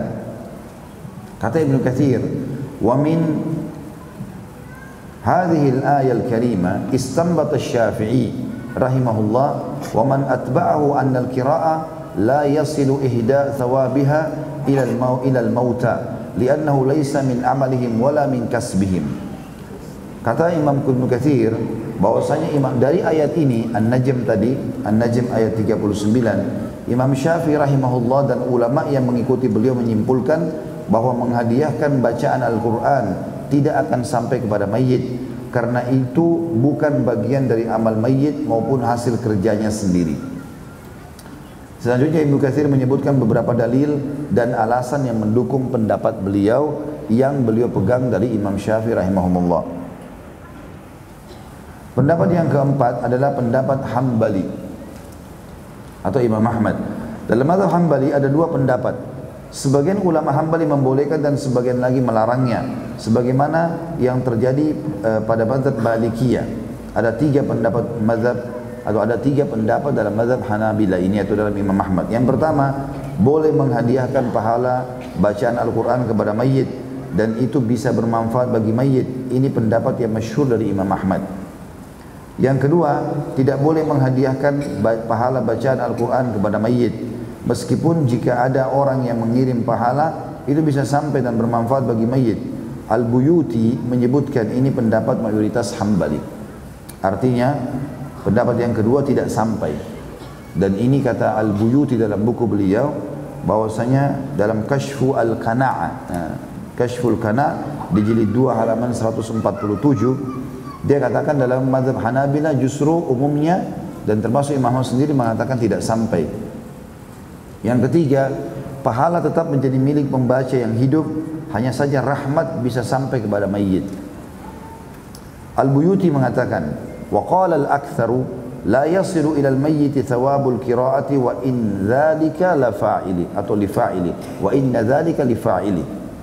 Mayoritas Hambali mengatakan seperti Syafi'iyah dan Malikiyah bahwasanya bacaan Al-Quran tidak sampai kepada mayit dan ini milik orang-orang yang beramal saja. Sementara Ibnu Qudamah dalam mazhab Hambali, salah satu ulama Hanabila, mengatakan wa ayyu kurbatin fa'alaha wa ja'ala thawaban lil mayyit al-muslim nafa'ahu dzalik. Ibadah apapun yang dikerjakan dan pahalanya dihadiahkan untuk mayit yang muslim, maka dia bisa mendapatkan manfaatnya. Ini pendapat Ibnu Qudamah secara pribadi, ya, yang beliau berpegang pada mazhab Hanabila. Ya. Disebutkan dalam Syarhul Kabir di jilid 2 halaman 425. Ibnu Qudamah juga menyebutkan pendapat ketiga dari mazhab Hanabila, wa qala ba'dhum inna qira'atul Qur'an indal mayyit aw uhdiya ilaihi thawabu kana ath-thawab liqari'ihi wa yakunu al-mayyit ka'annahu hadiruha wa turja lahu ar-rahmah. Ada juga sebagian ulama Hanabila yang mengatakan jika seseorang membaca Al-Quran di dekat mayit atau menghadiahkan pahala untuknya, maka pahala tetap menjadi milik yang membaca saja. Sementara posisi mayit seperti orang yang hadir di tempat bacaan Quran sehingga dia bisa mendapatkan rahmatnya. Ini disebutkan dalam Syarhul Kabir di jilid 2 halaman 426. Dari 4 pendapat ini, kalau dikembalikan kepada induk imam-imamnya, Imam Malik, Imam Syafi'i, dengan Imam Ahmad, maka yang masyhur dari pendapat mereka mengatakan tidak sampai. Walaupun nanti ada di antara ulama-ulama mazhab ini yang datang yang membolehkan itu. Dalam mazhab Hanafiyah sampai secara mutlak, karena itu pendapat Abu Hanifah langsung. Ini pendapat-pendapat dari 4 imam mazhab. Mempertimbangkan apa yang sudah disampaikan tadi, seperti yang disampaikan oleh Qarrafi, bahwa kajian masalah ini termasuk pembahasan masalah gaib. Tidak ada yang tahu sampainya pahala itu kepada mayit selain Allah, kecuali untuk amal yang ditegaskan dengan dalil bahwa itu bisa sampai kepada mayit seperti doa, permohonan ampun, sedekah, bayar utang zakat atau utang sesama manusia, haji dan puasa. Sementara bacaan Al-Quran ini tidak ada khilaf antara ulama. Sementara bacaan Quran tidak ada dalil tegas tentang itu, kata Al-Qarrafi ya. Ini bukan kata saya. Ulama yang membolehkan pengiriman pahala bacaan Al-Quran kepada mayit mengkiaskan atau cukup menganalogikan saja bacaan Quran dengan puasa dan haji, sehingga kita berharap pahala itu sampai sebagaimana pahala puasa juga bisa sampai. Sementara ulama yang beralasan bahwasanya atau melarang itu menegaskan dan membantah pendapat tadi, mengatakan itu gaib dan tidak ada dalilnya. Jika itu bisa sampai, tentu Nabi SAW dan para sahabat akan sibuk mengirim pahala bacaan Al-Quran untuk keluarga yang telah meninggal. Beberapa keluarga tercinta Nabi Muhammad SAW seperti Khadijah, Hamzah, Zainab, istri beliau pada saat meninggal sebelum Nabi SAW, putra beliau Qasim, Abdullah, Ibrahim, putri beliau Ruqayyah dan Ummu Kalthum, juga Zainab, mereka semua meninggal sebelum wafatnya Nabi Muhammad SAW. Namun tidak ditemukan satu riwayat pun beliau menghadiahkan pahala Al-Quran untuk mereka. Artinya, kalau disimpulkan dari ini semua adalah, memang ini adalah masalah ijtihadiyah. Orang berijtihad. Tapi kalau kembali kepada dalil-dalil yang sahih, maka tidak ditemukan pernah ada satu riwayat pun yang Nabi SAW menyampaikan bahwasanya ini akan sampai kepada mereka, bacalah ini dan bacalah itu. Dan ada hadis yang tadi sudah disebutkan oleh Imam Qurtubi tapi dilemahkan atau dimaudhu'kan oleh ulama-ulama hadis. Dan ini adalah masalah ijtihadiyah fiqhiyah. Artinya orang ulama-ulama ini berusaha untuk mencari. Karena selama ada dalil walaupun masih umum, biasanya ulama menariknya sebagai sebuah hukum. Gitu kan? Seperti misalnya umumnya ada amal-amal saleh yang bisa sampai kepada mayit. Nah, orang-orang yang mengatakan bolehnya sampai bacaan Al-Quran menarik dalil itu kepada semua perbuatan amal saleh, kan gitu. Apa saja yang kita kerjakan sampai kepada mayit, seperti itulah. Ijtihadnya dari dalil umum tadi yang ini. Ulama yang melarang mengatakan tidak, dalilnya di sini. Disebutkan amal-amal saleh tertentu, maka tidak boleh dialihkan atau ditambah amal yang lain. Kasus misalnya sedekah jariyah, ilmu bermanfaat, anak saleh yang mendoakan, haji dan umrah, ini jelas dalilnya. Kalau semua amal saleh boleh, maka kenapa Nabi SAW merincikan? Kenapa enggak sekalian kerjakan semua amal soleh buat mayit kalian misalnya? Tapi Nabi rincikan, sedekah jariyah, ilmu bermanfaat, anak soleh. Jadi disebutkan ya, per itemnya, menandakan memang keterbatasan dalam masalah itu. Ya, keterbatasan dalam masalah itu. Tinggal pendapat ulama yang menanggapi masalah. Tadi sudah kita sebutkan khilaf di antara ulama sampai atau enggak pahalanya. Ya, bacaan Quran kita baca di rumah tuh. Tinggal pendapat ulama masalah membaca di kuburannya sendiri. Apakah membaca di kuburan itu dibolehkan atau tidak? Ya. Ini juga dibahas oleh para ulama tentang masalah ini. Ada di antara mereka yang mengatakan membaca Al-Quran kalau memang sudah boleh sampai pahalanya, maka boleh dibaca juga di kuburan. Tapi ada pendapat lain mengatakan tidak bisa. Baca Al-Quran pun kalau bisa dipegangi pendapat bahwa sampai pahalanya, membaca di kuburannya ini butuh dalil khusus. Dan belum ada dinukil kalau di kuburan ada bacaan Al-Quran. Masalah kasus riwayat Ibnu Umar radhiyallahu anhuma yang dinukil dari beliau, dari Umar bin Khattab, kalau beliau mati minta agar dibacakan Al-Baqarah, maka itu dibacakan pada saat prosesi kematiannya ya. Bukan pada saat di kuburannya. Dan ini yang dinukil oleh para ulama yang berhubungan dengan masalah itu insyaAllah. Baik, ini yang kita sampaikan, apa yang berhubungan dengan masalah bahasan kita tentunya. Dan apa yang ditulis di sini sampai ke lembaran atau 2 lembar setelahnya adalah pendapat Imam Qurtubi yang berpegang pada mazhab Hanafiyah yang membolehkan sampainya bacaan itu. Ya, jadi saya sudah bacakan tadi semua itu ya. Saya minta izin untuk menyelesaikan dulu ini. Disampaikan oleh Imam Qurtubi lanjutannya adalah hadis Nabi alaihi salatu wassalam. Beliau mengatakan, Nabi SAW juga bersabda, Tuhan Tabaraka wa Ta'ala berfirman, Man syagalahu qira'atul Qur'ani an mas'alati wa dzikri a'taitu afdhala thawabis sa'ilin. Barang siapa yang sibuk dengan membaca Al-Quran sehingga tidak sempat meminta kepadaku, maka aku beri dia apa-apa yang lebih utama daripada apa yang aku berikan kepada orang-orang yang meminta. Dan riwayat ini disebutkan oleh Imam Tirmidzi dan dikatakan hadis ini hasan gharib ya. Atau hadis ini tentu diperselisihkan oleh para ulama tentang kesahihannya. Bahkan penelaah buku kita mengatakan hadis ini dinyatakan maudhu. Disebutkan oleh Asy-Syaukani dalam Al-Fawaid Al-Majmu'ah di halaman 296. Dia berkata, As-Saghani menyatakan hadis ini maudhu. Hadis ini tentu ada yang mengatakan hadis hasan, diantaranya Imam Tirmidzi.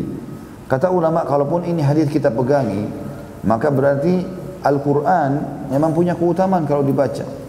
Tapi hadis ini tidak menyebutkan tentang masalah mayitnya, tapi disebutkan secara umum. Dan ini memang banyak hadis sahih yang menjelaskan masalah itu, seperti misalnya hadis Bukhari Muslim, bacalah Al-Quran karena dia akan menjadi penolong bagi pembacanya pada hari kiamat ya. Maka itu umum, berlaku bagi orang yang membacanya.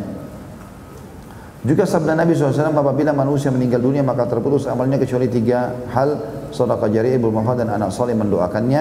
Ini hadis sahih riwayat Imam Muslim tentunya. Imam Qurtubi menarik kalimat mendoakan, anak saleh mendoakan, masuk dalamnya juga adalah bacaan Al-Quran ya, itu yang dimaksudkan oleh beliau di sini. Membaca Al-Quran tercakup dalam arti doa. Dan membaca Al-Quran juga termasuk sedekah dari anak, sahabat, teman, dan kaum mukminin, sebagaimana telah kami terangkan di atas tadi. Ini yang dimaksud pendapat Imam Qurtubi rahimahullah, dan beliau sebagaimana saya katakan tadi berpegang pada poin ini kepada madhab Al-Hanafiyah. Bila ada yang berkata, bukankah Allah Ta'ala telah berfirman, wa anna laysa lil insani illa ma sa'a, dan bahwasanya seorang manusia tidak memperoleh selain apa yang telah diusahakan dalam surah An-Najm 39. Ini tadi pendapat yang disampaikan oleh ya, Imam Syafi'i rahimahullah. Imam Qurtubi coba memberikan argumentasi tentang pendapat Syafi'iyah dari yang disampaikan oleh Ibnu Katsir dalam tafsirnya tadi. Kata beliau, ini berarti bahwa amal seseorang tidak bermanfaat bagi orang lain. Bukan begitu, tanda tanya.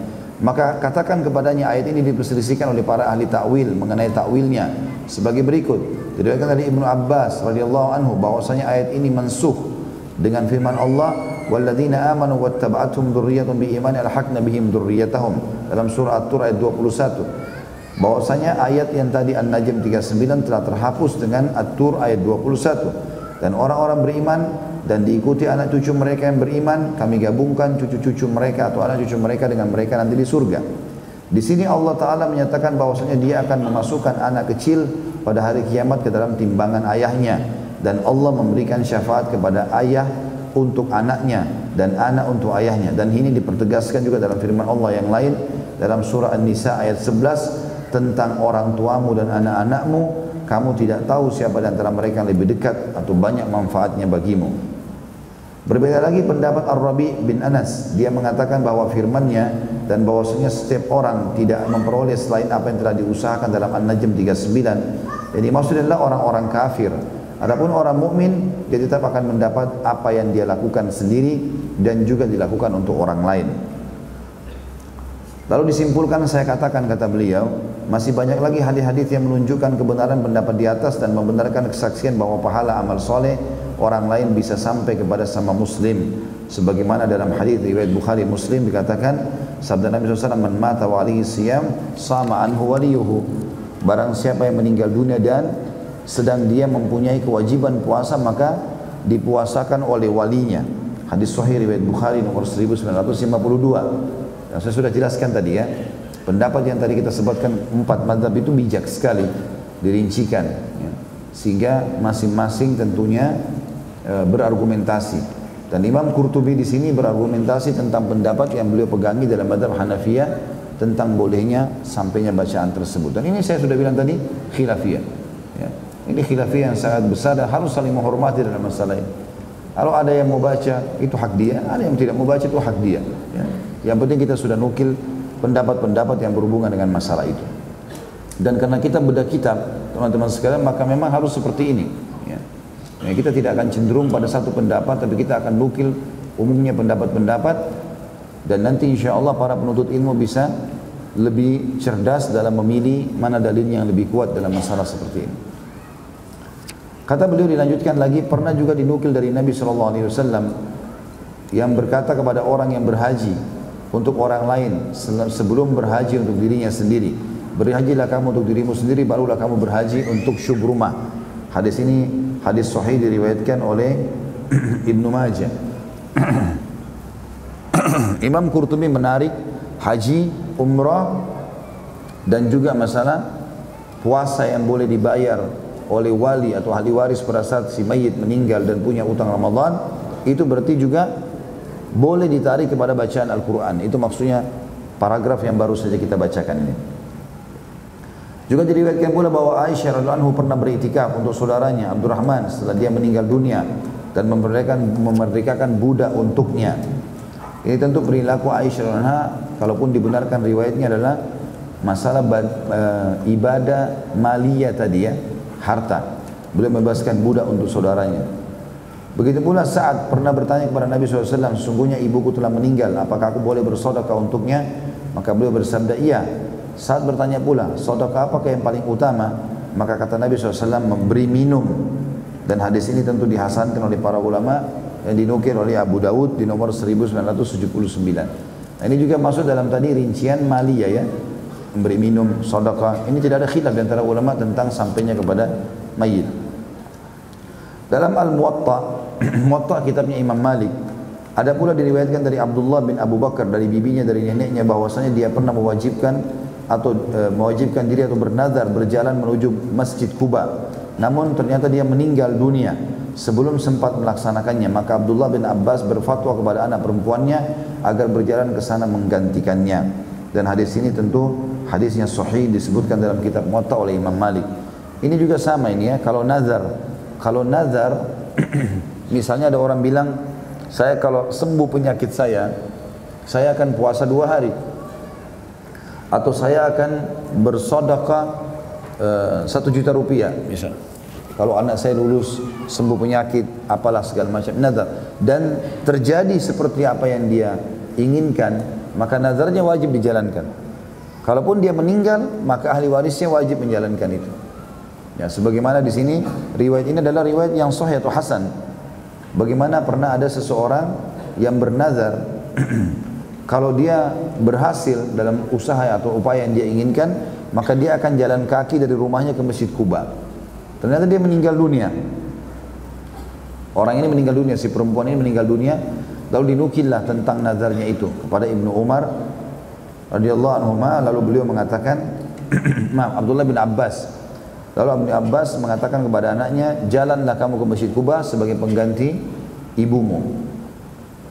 Kata Imam Qurtubi, saya katakan ada kemungkinan bahwa firman Allah Ta'ala dan bahwasanya seorang manusia tidak memperoleh selain apa yang telah diusahakannya adalah khusus bagi perbuatan-perbuatan buruk berdasarkan alasan hadis qudsi yang ada dalam Sahih Muslim dari Abu Hurairah anhu, bahwasanya Nabi SAW bersabda, Allah Azza wa Jalla berfirman, apabila hamba-hambaku berniat melakukan satu kebaikan tapi dia tidak melakukannya, maka aku tulis untuknya satu kebaikan.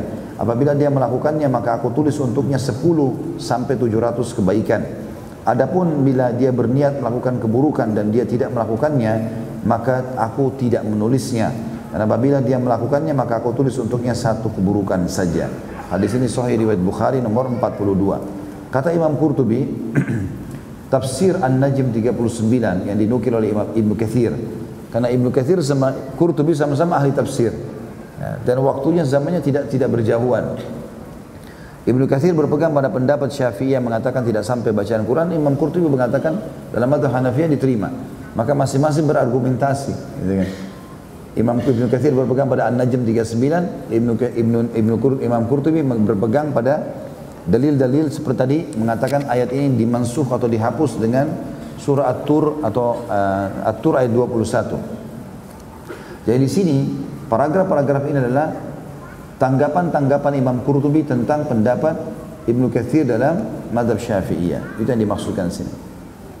Kata beliau, ada kemungkinan bahwa firman Allah Ta'ala dan bahwasanya seorang manusia tidak memperoleh apa yang dilakukan kecuali yang diusahakan dalam An-Najm 39, itu kemungkinan besar yang dimaksud adalah perbuatan-perbuatan buruk saja. Artinya perbuatan buruk yang dikerjakan tidak akan dibagi-bagi kepada orang lain. Lalu beliau berpegang pada atau mengambil hadis yang baru saja saya bacakan tadi. Baik, tinggal beberapa paragraf saja. Dan Al-Quran juga menunjukkan hal yang sama, yakni firman Allah Ta'ala dalam surah An-Najm 160, barang siapa datang membawa amal baik, maka baginya pahala 10 kali lipat. Dan Allah juga berfirman dalam Al-Baqarah 261, perumpamaan nafkah yang dikeluarkan orang-orang yang menafkahkan harta di jalan Allah adalah serupa dengan sebutir benih yang menumbuhkan 7 butir, dan pada tiap-tiap butir ada 100 biji. Juga firman Allah dalam Al-Baqarah 265, seperti sebuah kebun yang terletak di dataran tinggi yang disiram oleh hujan yang lebat.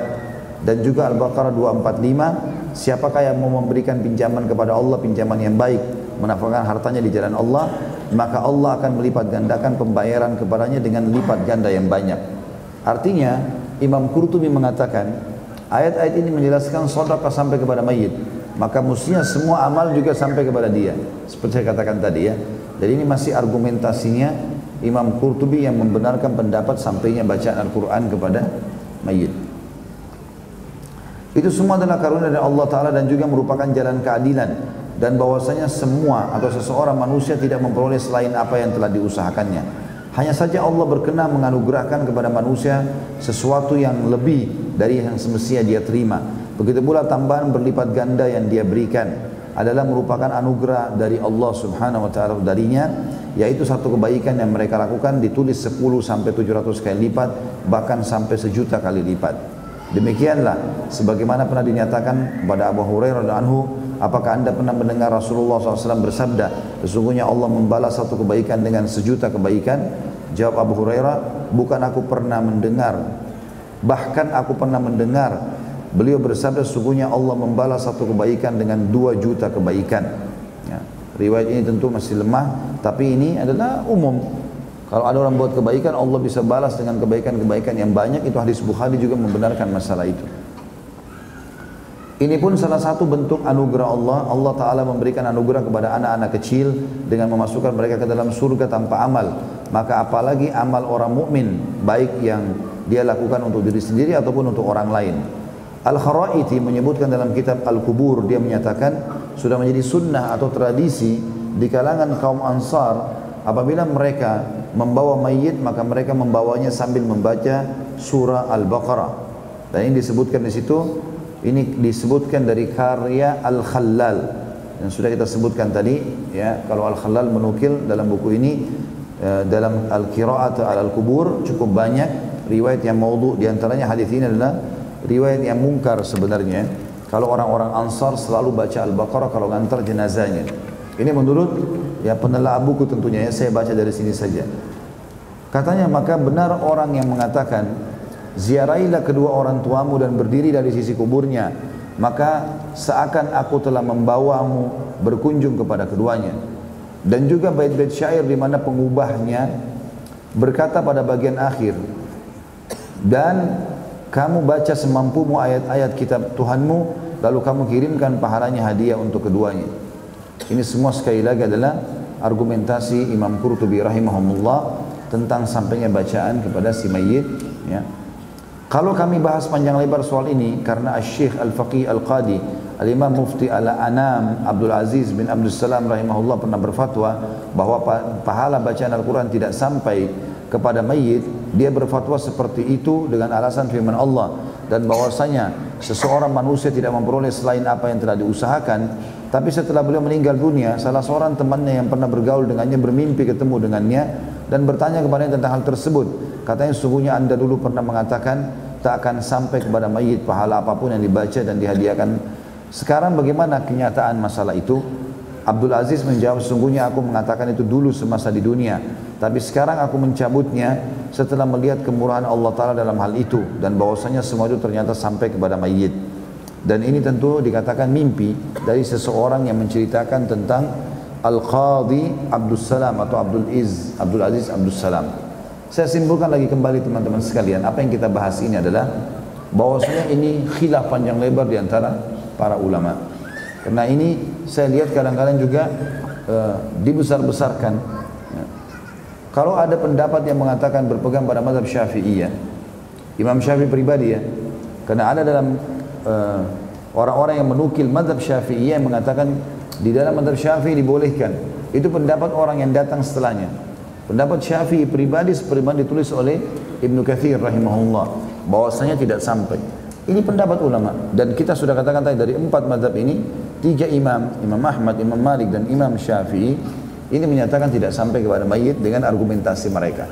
Lalu datanglah setelahnya ulama-ulama mazhab ini yang coba menukil dan mengembangkan, mengatakan sampai, ada yang tidak sampai, khilaf di antara mereka. Abu Hanifah mutlak mengatakan sampai. Dan ini argumentasi mereka masing-masing ada. Sebagaimana kita lihat di sini panjang lebar Imam Qurtubi membenarkan pendapat tentang sampainya bacaan tersebut, dan kita harus menghormati pendapat-pendapat itu. Ya. Tentu ini adalah pendapat-pendapat. Kalau kami, saya pribadi berpegang pada pendapat yang disampaikan Ibnu Katsir rahimahullah. Kalau memang kita cukupkan dengan dalil yang ada, karena ini adalah masalah ijtihadiyah. Tapi tidak menyalahkan orang yang mau menjalankan sebagaimana disampaikan oleh Imam Abu Hanifah rahimahumullah. Baik, sampai sini saya tutup dulu bacaan kita tentang kitab Tadhkirah. Saya akan menyampaikan beberapa hal yang berhubungan dengan apa yang tadi disampaikan oleh Ibu Yuli sebelum saya mulai. Masalah sedekah yang disampaikan atau akan disampaikan ke Palestina insyaallah. Insyaallah dengan izin Allah besok saya akan berangkat hari Jumat, umroh dulu, kemudian baru menuju ke Palestina. Dan memang biasanya pada saat akan menuju ke sana saya iklankan di pengajian secara pribadi saja. Kalau ada yang mau menyumbang silahkan ya. Dan ini insya Allah pengalaman kami 3 kali penerbangan yang lalu, semuanya alhamdulillah berjalan lancar, dan semoga juga kali ini juga begitu. Saya membuka ini bukan untuk mengiklankannya secara nasional segala macam, tidak. Hanya secara pribadi saja. Karena saya memang betul-betul akan datang sholat di Masjid Aqsa, saya masukkan sendiri di kotak amalnya. Kemudian ada beberapa kegiatan yang akan kita lakukan di sana tentunya. Selain untuk pembangunan masjidnya kita akan kasih, selain imam masjidnya juga kita akan kasih, kemudian sembako yang dibagikan untuk orang-orang muslim di sana, kemudian juga akan memberikan makan kurang lebih 200 penjaga Masjid Aqsa yang setiap harinya mereka sering berganti ya, satu sama yang lain, ada laki-laki ada perempuan. Dan ada beberapa kegiatan, termasuk kalau saya tidak salah yang lalu itu kita membeli Al-Quran dan ditaruh di Masjid Aqsa untuk dibaca, kursi-kursi bagi orang yang tidak mampu. Ya semampu saya lah, ya saya jalankan itu, semampu saja yang saya bisa lakukan. Cuma saya ingin berbagi, kalau memang ada yang mau ikut serta itu silahkan, seperti itulah ya. Dalil-dalil tentang masalah bersedekah ini banyak sekali. Seperti diantaranya adalah hadis Nabi SAW yang sahih, mana qasamalu min sedekah, tidak akan berkurang harta seorang hamba karena sedekah. Jadi kalau bersedekah teman-teman sekalian itu keutamanya besar sekali. Allah SWT akan jadikan buat kita dan buat mayit juga bermanfaat. Kalau sedekah sudah kita sebutkan tadi ya. Dan ini adalah investasi yang terbaik. Makanya dalam hadis Bukhari pernah Nabi SAW menyembelih seekor kambing, lalu menyuruh para sahabat memotong-motongnya, lalu membawa pulang ke rumah dan berkata kepada Aisyah radhiyallahu anha, Ummul Mukminin, wahai Aisyah, bagi-bagikanlah kepada orang yang kau inginkan. Maka Aisyah pun Allah membagi-bagi sampai Nabi SAW selesai dari urusannya di luar rumah. Beliau pulang lagi ke rumah Aisyah, lalu ditanya oleh Nabi SAW, hai Aisyah, apa yang kau kerjakan tadi dengan kambing itu? Dia bilang, ya Rasulullah, sudah habis semuanya dan tertinggal pahanya saja. Karena Aisyah tahu kalau Nabi SAW suka sekali paha kambing. Semua sudah habis, saya bagiin kepada orang, dan tersisa pahanya saja buat anda makan. Kata Nabi SAW mengajarkan kepada istrinya Aisyah anha dan mengajarkan kita semua tentang pentingnya sedekah. Beliau mengatakan, tidak hai Aisyah, katakan sebaliknya, telah tertinggal semuanya kecuali pahanya. Maksudnya apa? Yang kau sedekahkan itu tertinggal, itu tercatat buat amal soleh kamu. Yang sekarang ini, yang ada ini, justru ini yang tersisa, paha ini. Karena kita makan hanya dari nutrisi tubuh kita. Yang tadi kamu keluarkan itu sedekah. Maka kalau kita punya uang misalnya 1 juta, kita keluarin 700 ribu, tinggalkan 300 ribunya. Sebenarnya yang tersisa yang 700 ribu itu. Ya, bisa difahami ya? Jadi itu yang tersisa. Karena kita sedang investasikan akhirat, kita akan bawa ke sana. Sementara yang 300 ribu akan kita habiskan buat kebutuhan kita. Ini juga sesuai dengan makna hadis Bukhari, di mana Nabi SAW mengatakan kepada para sahabat, siapakah di antara kalian yang lebih suka hartanya dia yang kelola sehingga dia dapat banyak manfaat daripada yang dikelola oleh ahli warisnya? Nah, kata para sahabat, ya Rasulullah, semua orang kami pasti suka kami yang kelola harta kami. Kata Nabi SAW, yang kalian sedekahkan selama kalian hidup itu adalah hasil kelolahan kalian, dan yang kalian tinggalkan untuk ahli waris itu adalah hak mereka. Allahu a'lam menjadikan amal jariah atau tidak. Maka kesempatan sedekah seperti ini adalah hal yang baik buat kita, positif sekali. Terlebih lagi memang sedekah ini di tempat yang memang punya keutamaan. Disebutkan dalam sebuah hadis yang disahihkan oleh para ulama, dan ini insya Allah akan terbit dalam bentuk buku, ada tulisan saya tapi kecil bukunya insya Allah. Judulnya itu Palestina yang Terlupakan. Di situ cukup banyak saya sebutkan dalil-dalil syar'i yang berhubungan dengan keutamaan Masjid Aqsa, keutamaan Palestina dulu, baru keutamaan Masjid Aqsa. Tapi di antara yang disebutkan tentang keutamaan Masjid Aqsa adalah banyak sekali dalilnya hadis sahih. Di antaranya kata Nabi, Maimunah bertanya, ya Rasulullah, karena beliau orang Yahudi, Maimunah lalu masuk Islam, istri Nabi SAW. Kata Maimunah, ya Rasulullah, beritahukan kepada kami tentang Aqsa. Kata Nabi SAW, dia sebaik-baik tempat untuk sholat, maka kunjungilah. Kunjungi tempat itu, besar sekali pahalanya. Riwayat lain mengatakan, sholatlah di Aqsa karena kalian akan mendapatkan 1000 pahala dibandingkan tempat lain.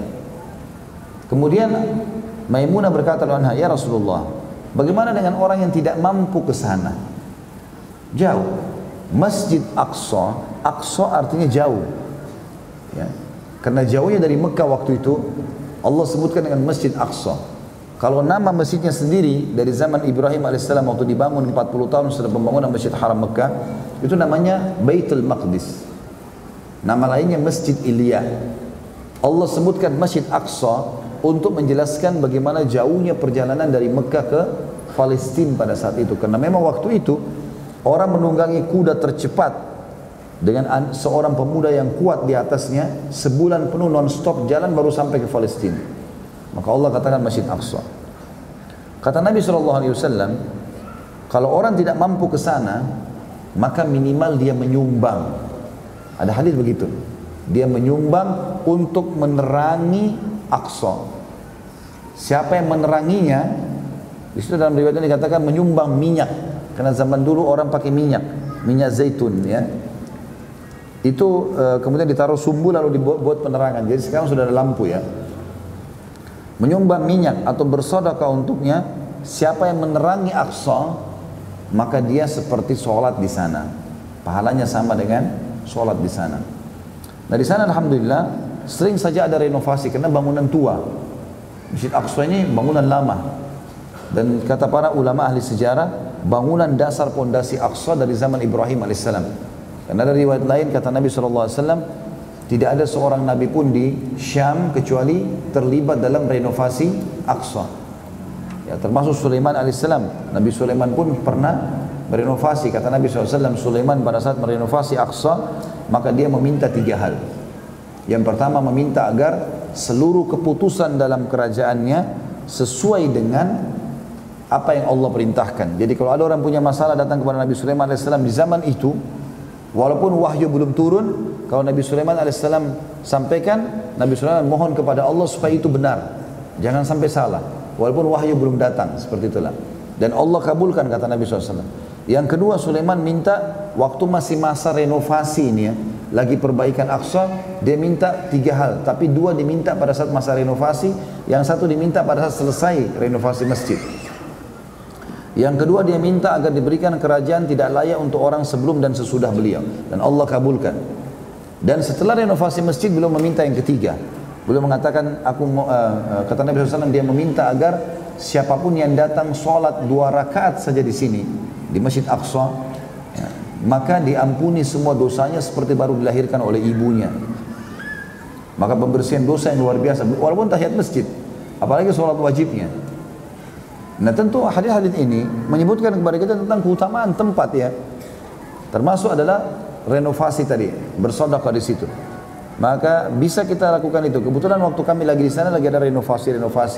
Maka sebagian sedekah ini kita masukkan ke kotak renovasinya. Ada juga yang kita berikan kepada, tadi saya bilang sekitar 200 penjaga Masjid Aqsa diberikan makan ya. Dan itu mereka seperti mujahid lah. Karena mereka betul-betul tiap hari berjaga-jaga di situ. Masjid Aqsa itu kalau kita ibaratkan meja ini, pintu gerbangnya, ada pintu gerbang di dalam, itu dijaga oleh orang-orang Palestina. Di depan pintu gerbang dijaga oleh orang-orang Yahudi, tentara Yahudi. Jadi sebenarnya mereka seperti sedang berhadapan sama musuh nih. Maka kita sedang memberi makan para mujahidin itu. Tapi ini jangan disalahfahami ya. Karena ada kemarin yang coba menelpon ke kantor, bilang, Ustadz Khalid bilang katanya uangnya mau dikasih langsung kepada mujahid. Enggak pernah saya bilang ini. Saya nggak pernah bahasakan itu ya. Jadi tidak ada, kita bukan ke daerah Gaza memberikan orang yang sedang berperang, enggak, bukan itu. Ini cuma di sekitar Masjid Aqsa saja, enggak lebih daripada itu. Kegiatannya cuma di situ. Karena kalau Gaza ini daerah yang sedang berkecamuk peperangan, itu 183 km dari Aqsa, dan kita tidak bisa masuk ke sana. Izin visa itu masuknya ke wilayah Baitul Maqdis, dan tujuan kita memang untuk datang ke sana sholat ibadah. Ya, makanya orang-orang yang datang dapat visa aman, mereka masuk. Ya, tidak ada masalah dengan, sampai hari ini masih banyak jemaah kita orang Indonesia yang masuk ke sana. Ya, jadi tidak ada hubungannya dengan masalah peperangan itu. Tapi tentu saja seorang Muslim masuk ke sana membantu saudaranya Muslim, membawa sumbangan, sekaligus dia niat bahwasanya dia masuk ke daerah ribat, ya, daerah yang sedang dijajah, daerah sedang jihad. Mudah-mudahan dia juga dapat pahala itu maksudnya. Ya. Jadi itu Allahu a'lam yang dimaksudkan dengan ini tentunya. Dan tentu teman-teman sekalian, tidak semua laporan ini bisa kami nukil ya. Jadi kalau yang mau menyumbang silakan, tapi minta dokumentasi saya nggak janji apa-apa. Karena kemarin juga ada yang begitu hubungin kantor tuh, minta supaya ada dokumentasinya. Ini nggak bisa, karena kalau kita lakukan ini di Palestina, ada salah orang dai kita dari Malaysia itu hari begitu, dia bawa sumbangan, pasang spanduk, iklankan, gitu kan. Akhirnya tidak dapat visa lagi masuk. Oleh Israel dilarang masuk. Jadi akhirnya rugi, jemaahnya banyak nggak bisa masuk, sumbangan juga nggak bisa masuk lagi, hanya karena masalah itu. Kalau bapak ibu ikhlas karena Allah, nggak butuh dokumentasi kan? Ya, innamal a'malu binniyat. Untuk apa minta dokumentasi? Kalau dari awal anda mau dokumentasi, saya katakan tidak bisa dan diambil sumbangannya. Jangan dikasih ke saya, karena saya nggak bisa janji apa-apa ini. Daripada nanti mudaratnya lebih besar, kita nggak bisa lagi masuk, jadi masalah ya. Ada begitu, ada beberapa orang saya tahu, ada juga teman saya itu nggak bisa masuk, sampai ditahan 3 tahun nggak bisa masuk. Dilihat dulu keadaan dia. Apa boleh buat, negara lagi dijajah. Di sini kita harus bisa mengatur strategi yang tepat. Yang penting kita bisa sholat, mengunjungi. Karena teman-teman Palestina sana bilang sama saya sendiri. Mereka bilang, sebenarnya kita nggak butuh sumbangan dana. Kalian datang aja ke sini, udah cukup buat kami. Support, supaya tahu. Dan itu yang tidak diinginkan oleh Yahudi. Yahudi nggak mau kita masuk ke sana. Karena masuknya kita ke sana memberikan motivasi sendiri. Mereka tuh gembira sekali sampai kami dipeluk-peluk sama orang Palestina itu, datang saja di sini sudah cukup, gak usah buat apa-apa gitu. Ya. Jadi memang sumbangan pun ini adalah cuma sekedar tambahan. Mereka juga di sana alhamdulillah sekolah, mereka punya pekerjaan, hotel yang kita nginapi hotelnya orang Islam dan seterusnya lah. Ya. Jadi insya Allah ada manfaat-manfaat yang bisa didapatkan. Dan sedekah seperti ini atau sedekah yang lain, jangan pernah berpikir manfaatnya buat kami, enggak, manfaatnya buat bapak ibu sebenarnya. Saya bisa saja tidak iklankan ini, saya jalan, saya bawa sendiri sedekah saya, selesai. Kan itu. Jadi jangan berpikir ini ada manfaat buat saya atau buat kantor, enggak ada sama sekali. Ini manfaat buat bapak ibu sendiri. Menyumbang, keuntungan buat bapak ibu sendiri. Tidak menyumbang enggak ada masalah, bebas saja. Tapi ini kebetulan karena insya Allah kaki kami akan langsung masuk ke Masjid Aqsa, maka kita akan bawa itu. Allahu a'lam. Allahu a'lam. Baik, begitu saja, mudah-mudahan bermanfaat insya Allah. Kalau ada benar dari Allah, kalau salah dari saya, subhanakallahumma bihamdika, asyhadu an la ilaha illa anta astaghfiruka wa atubu ilaik. Wassalamualaikum warahmatullahi wabarakatuh.